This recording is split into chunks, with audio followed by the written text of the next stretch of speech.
You may recall a couple of episodes ago I was going to use my centering bit here to find where I need to drill the pilot holes. I was going to go through from this side here and mark on this piece here, and I was going to use the centering bit. I thought that was a real good idea.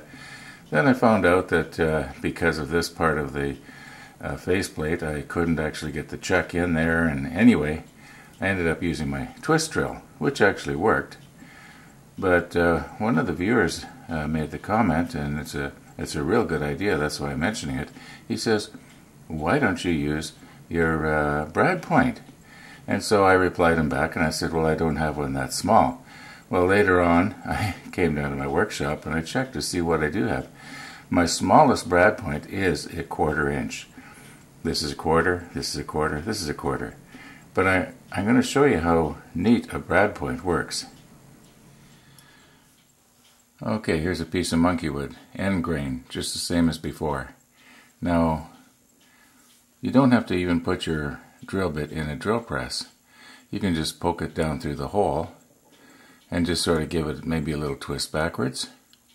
The reason backwards is because if you're going to be up against metal, you wouldn't want to accidentally dull anything. Anyway, and I'm just using my fingers here, hardly putting any pressure. Well, now there, you can see the, where it is. And if you want, you can enlarge it a little. There you go. Neat idea. Thank you, Jim.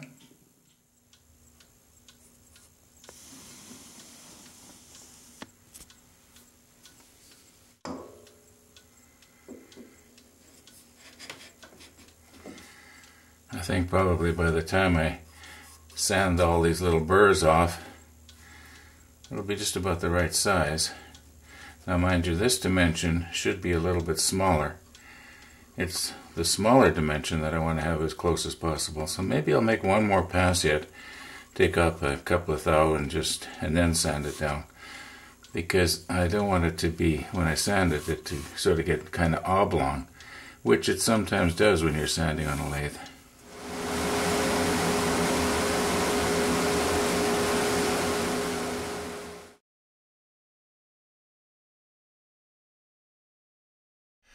Now here's where I really got to pay attention so that the cutter doesn't dig in where I don't want it.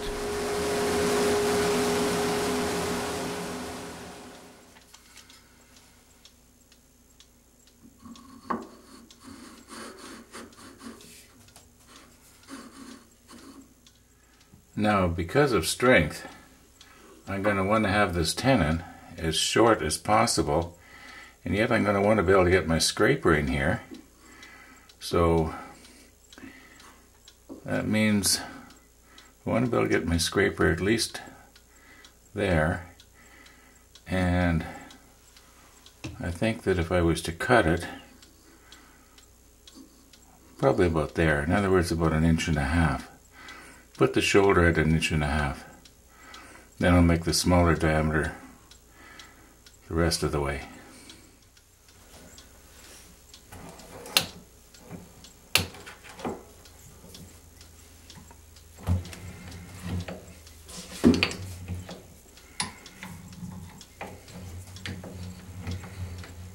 Yeah, about there.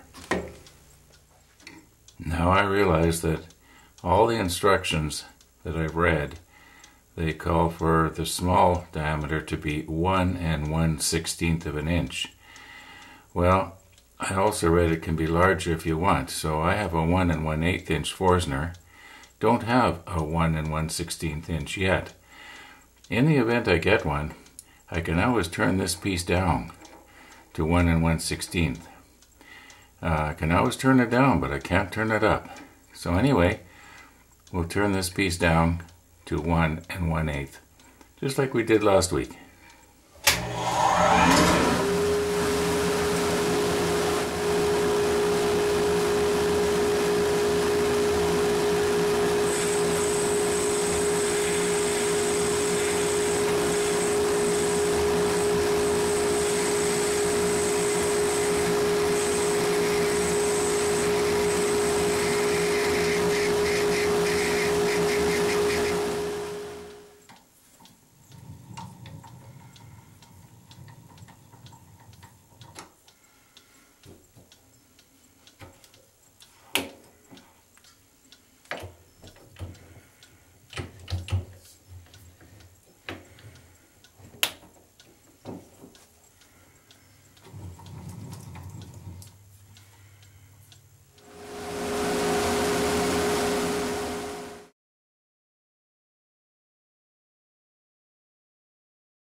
we are very close now to our final dimension. I think what I'm going to do is I'm going to get the camera out of the way, and I'm just sort of going to tweak this up here just a little and see what we've got.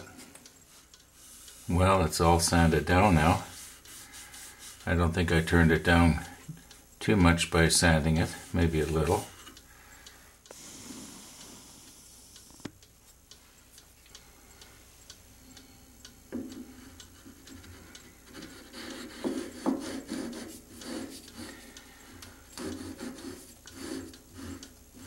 Well, I think we're ready to go back to the wood lathe.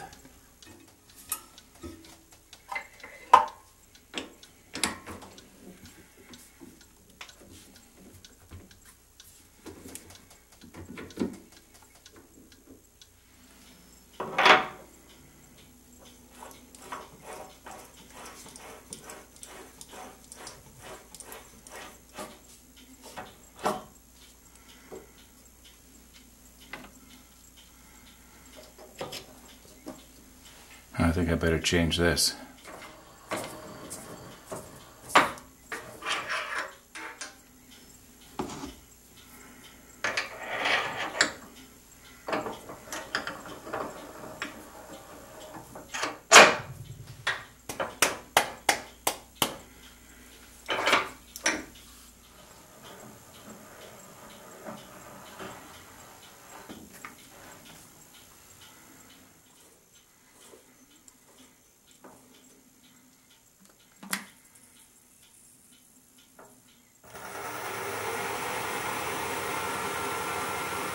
Now, some of you may be wondering, why is it that I seem to hold the start button so long? Well, I find sometimes that if I just push it in and let go, it clicks back out. It's not like it's blowing the circuit or anything. I think there's just something wrong with this switch. It's just starting to wear out. I've probably done it thousands of times. Now, I was going to just start turning, and then I realized that I wanted to strengthen the surface of this, especially right here, with some CA thin, and make it look a little nicer too. Try not to get it anywhere it's not supposed to. Now, because I don't want to be breathing the fumes from this stuff, I'm going to start my dust collector here, and it'll just help to remove the air. I don't think the fumes are going to hurt the filter. Shouldn't. Probably by the time they get to the other end of that hose, they'll have stuck to the hose.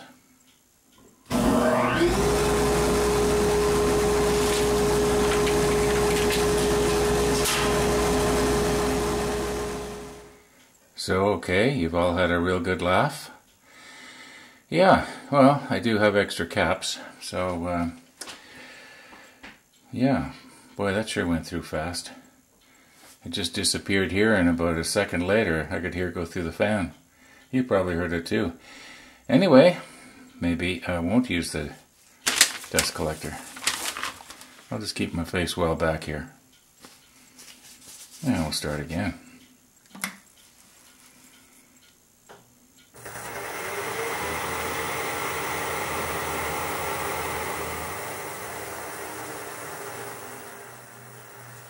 Okay, we're slowed down to about 100 RPM. And here we go.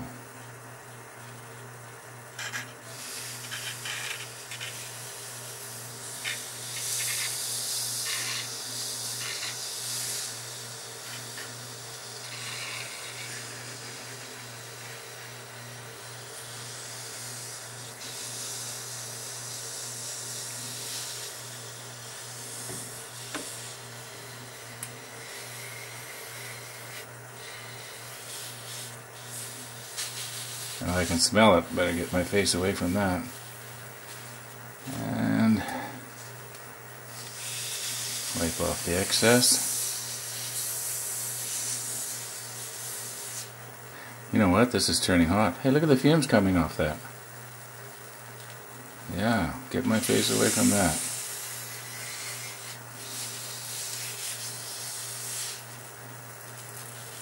You know, that's real hot. I wonder if we could catch fire. Wow.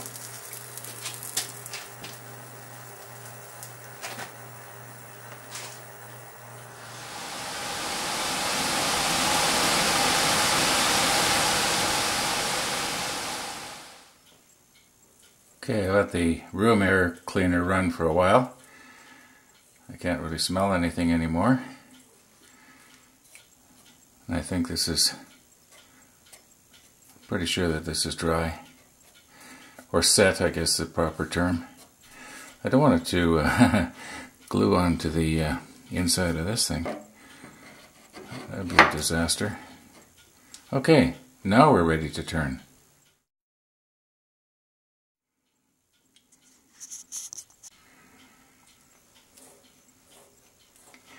Well, my plan right now is I'm just going to round this over, get rid of these corners and take it down to round, and then we'll profile it probably tomorrow. But let's see how this is going to work. This is actually going to be the first time.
Well, I guess I'll be playing around with this tomorrow. And you've heard me say, when you order a pen kit, order the extra brass tubes. Well, when you order CA glue, order the extra caps. You never know when one's going to get sucked into your dust collector.